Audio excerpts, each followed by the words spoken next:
Today's Christmas story is by Anthony Trollope. Anthony Trollope was born in 1815 and died in 1882. He was an English novelist and wrote short stories and political pieces of the Victorian age.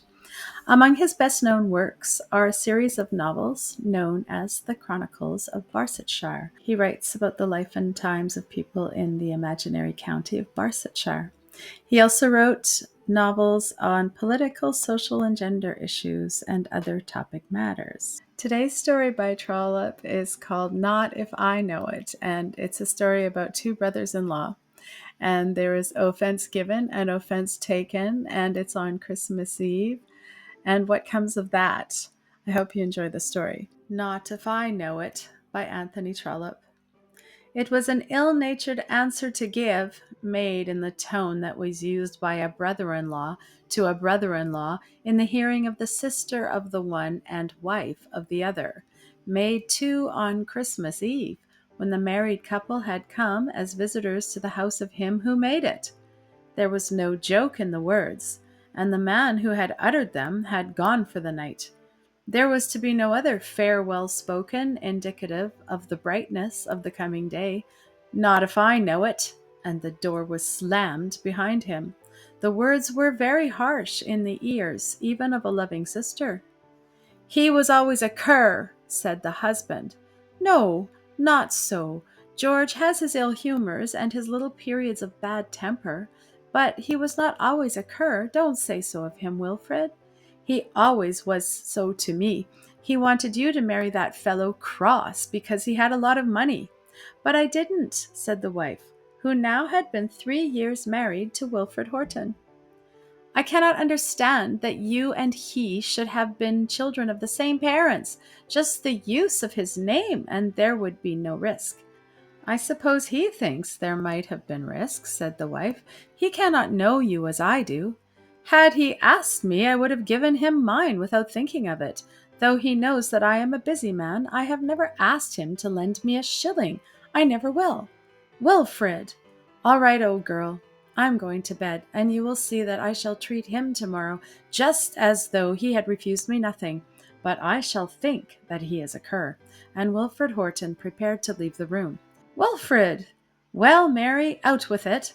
Curs are curs, because other curs make them so, and that is what you are going to say. No, dear, no, I will never call you a cur, because I know well that you are not one. There is nothing like a cur about you. Then she took him in her arms and kissed him. But if there be any signs of ill humor in a man, the way to increase it is to think much of it. Men are curs because other men think them so. Women are angels sometimes, just because some loving husband like you tells them that they are. How can a woman not have something good about her when everything she does is taken to be good? I could be as cross as George if only I were called Cross. I don't suppose you want the use of his name so very badly. But I have condescended to ask for it, and then to be answered with that jeering pride. I wouldn't have his name to a paper now, though you and I were starving for the want of it. As it is, it doesn't much signify. I suppose you won't be long before you come. So saying, he took his departure. She followed him and went through the house till she came to her brother's apartments. He was a bachelor, and was living all alone when he was in the country at Hallam Hall. It was a large rambling house, in which there had been of custom many visitors at Christmas time, but Mrs. Wade, the widow, had died during the past year, and there was nobody there now but the owner of the house and his sister, and his sister's husband. She followed him to his rooms, and found him sitting alone, with a pipe in his mouth, and as she entered, she saw that the preparations had been made for the comfort of more than one person. If there be anything that I hate, said George Wade, it is to be asked for the use of my name. I would sooner lend money to a fellow at once, or give it to him. There is no question about money, George. Oh, isn't there? I never knew a man's name wanted when there was no question about money. I suppose there is a question, in some remote degree. Here George Wade shook his head. In some remote degree, she went on, repeating her words. Surely you know him well enough not to be afraid of him. I know no man well enough not to be afraid of him where my name is concerned. You need not have refused him so crossly just on Christmas Eve. I don't know much about Christmas where money is wanted. Not if I know it, you said. I simply meant that I did not wish to do it. Wilfred expects that everybody should answer him with such constrained courtesy. What I said was as good a way of answering him as any other, and if he didn't like it, he must lump it. Is that the message that you send him? She asked. I don't send it as a message at all. If he wants a message, you may tell him that I'm extremely sorry, but that it's against my principles. You are not going to quarrel with me as well as he. Indeed, no, she said as she prepared to leave him for the night. I should be very unhappy to quarrel with either of you. And she went. He is the most punctilious fellow living at this moment, I believe, said George Wade as he walked alone up and down the room. There were certain regrets which did make the moment bitter to him. His brother-in-law, on the whole, treated him well, had been liberal to him in all these matters in which one brother comes in contact with another. He had never asked him for a shilling, or even for the use of his name. His sister was passionately devoted to her husband. In fact, he knew Wilfred Horton to be a fine fellow. He told himself that he had not meant to be especially uncourteous, but that he had been at the moment startled by the expression of Horton's wishes. But looking back over his own conduct, he could remember that in the course of their intimacy he himself had been occasionally rough to his brother-in-law, and he could remember that his brother-in-law had not liked it. After all, what does it mean? Not if I know it. It is just a form of saying that I had rather not.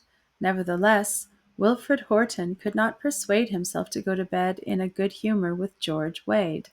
I think I shall get back to London tomorrow, said Mr. Horton, speaking to his wife from beneath the bedclothes as soon as she had entered the room. Tomorrow? It is not that I cannot bear his insolence, but that I should have to show my face that I had made a request, and had been refused. You need not come. On Christmas Day? Well, yes, you cannot understand the sort of flutter I am in. Not if I know it. The insolence of the phrase in answering such a request, the suspicion that it showed. If he had told me that he had any feeling about it, I would have deposited the money in his hands. There is a train in the morning. You can stay here and go to church with him while I run up to town. That you two should part like that on Christmas Day, you two dear ones, Wilfred! It will break my heart. Then he turned round and endeavored to make himself comfortable among the bedclothes. Wilfred, say that you will not go out of this tomorrow. Oh, very well. You have only to speak, and I obey. If you could only manage to make your brother more civil for the one day, it would be an improvement. I think he will be civil. I have been speaking to him, and he seems to be sorry that he should have annoyed you. Well, yes, he did annoy me. Not if I know it, in answer to such a request. As if I had asked him for 5,000 pounds. I wouldn't have asked him or any man alive for 5,000 pence. Coming down to his house at Christmas time, and to be suspected of such a thing. Then he prepared himself steadily to sleep, and she, before she stretched herself by his side, prayed that God's mercy might obliterate the wrath between these men whom she loved so well before the morrow's sun should have come and gone. The bells sounded merry for Hallam church tower on the following morning, and told to each of the inhabitants of the old hall a tale that was varied according to the minds of the three inhabitants whom we know. With her it was all hope, but hope accompanied by that despondency which is apt to afflict the weak in the presence of those that are stronger. With her husband it was anger, but mitigated anger. He seemed, as he came into his wife's room while dressing, to be aware that there was something which should be abandoned, but which still did his heart some good to nourish. With George Wade there was more of Christian feeling, but of Christian feeling which it was disagreeable to entertain. How on earth is a man to get on with his relatives if he cannot speak a word above his breath? But still, he would have been very willing that those words should have been left unsaid. Any observer might have seen the three persons as they sat down to breakfast were each under some little constraint. The lady was more than ordinarily courteous or even affectionate in her manner. This was natural on Christmas Day, but her too apparent anxiety was hardly natural. Her husband accosted his brother-in-law with almost loud good humor. "Well, George, a Merry Christmas and many of them. My word, how hard it froze last night. You won't get any hunting for the next fortnight. I hope old Burnaby won't spin us a long yarn." George Wade simply kissed his sister and shook hands with his brother-in-law, but he shook hands with a more apparent zeal than he would have done but for the quarrel, and when he pressed Wilfred Horton to eat some deviled turkey, he did it with more ardor than was usual with him. Mrs. Jones is generally very successful with deviled turkey. Then, as he passed around the table, behind his sister's back, she put out her hand to touch him, and as though to thank him for his goodness, but anyone could see that it was not quite natural. The two men, as they left the house for church, were thinking of the request that had been made yesterday, and which had been refused. "Not if I know it," said George Wade to himself.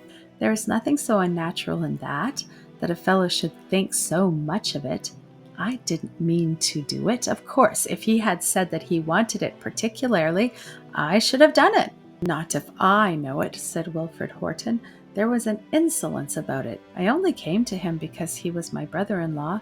Jones or Smith or Walker would have done it without a word."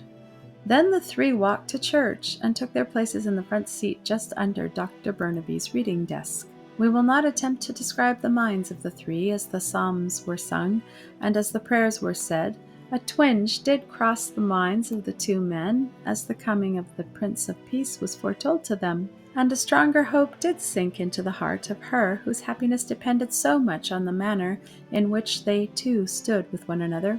And when Dr. Burnaby found time, in the 15 minutes which he gave to his sermon, to tell his hearers why the prophet had specially spoken of Christ as the Prince of Peace, and to describe what the blessings were, hitherto unknown, which had come upon the world since a desire for peace had filled the minds of men, a feeling did come on the hearts of both of them, to one that the words had better not have been spoken, and to the other that they had better have been forgiven.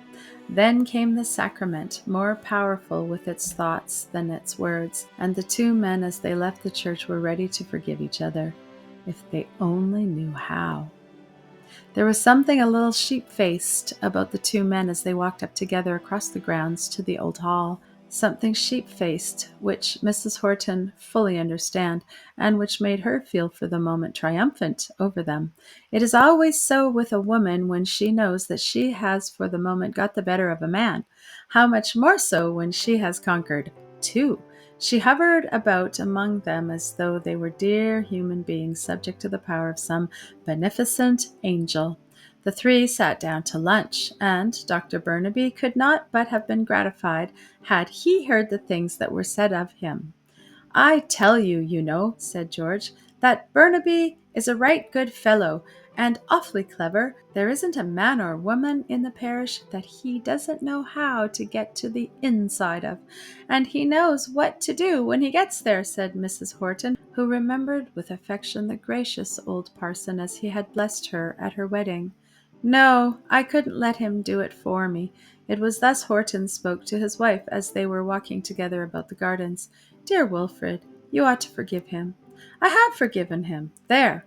And he made a sign of blowing his anger away to the winds. "I do forgive him. I will think no more about it. It is as though the words have never been spoken, though they were very unkind. Not if I know it. All the same, they don't leave a sting behind." "But they do."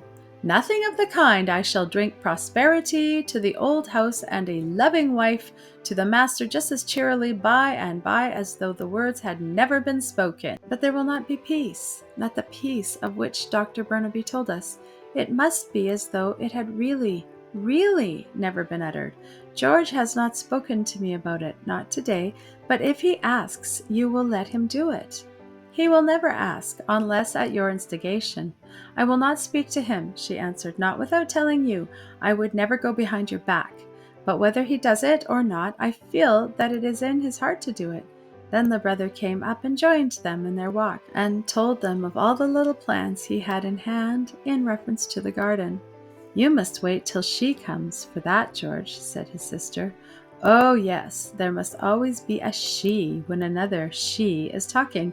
But what will you say if I tell you there is to be a she?" "Oh, George! Your nose is going to be put out of joint, as far as Hallam Hall is concerned." Then he told them all his love story, and so the afternoon was allowed to wear itself away till the dinner hour had nearly come. "Just come in here, Wilfred," he said to his brother-in-law when his sister had gone up to dress. "I have something I want to say to you before dinner." "All right," said Wilfred. And as he got up to follow the master of the house, he told himself that after all his wife would prove herself too many for him. "I don't know the least in the world what it was you were asking me to do yesterday." "It was a matter of no consequence," said Wilfred, not able to avoid assuming an air of renewed injury. "But I do know that I was cross," said George Wade. "After that," said Wilfred, "everything is smooth between us. No man can expect anything more straightforward. I was a little hurt, but I know that I was a fool. Every man has a right to have his own ideas as to the use of his name." "But that will not suffice," said George. "Oh, yes, it will." "Not for me," repeated George. "I have brought myself to ask your pardon for refusing, and you should bring yourself to accept my offer to do it." "It was nothing. It was only because you were my brother-in-law and therefore the nearest to me. The Turco-Egyptian New Waterworks Company simply requires somebody to assert that I am worth £10,000. "Let me do it, Wilfred," said George Wade. "Nobody can know your circumstances better than I do. I have begged your pardon, and I think that you ought now in return to accept this at my hand." "All right," said Wilfred Wharton. "I will accept it at your hand." And then he went away to dress. What took place up in the dressing-room need not here be told, but when Mrs. Horton came down to dinner, the smile upon her face was a truer index of her heart than it had been in the morning. "I have been very sorry for what took place last night," said George afterwards in the drawing-room, feeling himself obliged, as it were, to make full confession and restitution before the assembled multitude, which consisted, however, of his brother-in-law and his sister. "I have asked pardon, and have begged Wilfred to show his grace by accepting from me what I had before declined. I hope that he will not refuse me." "Not if I know it," said Wilfred Wharton. The end.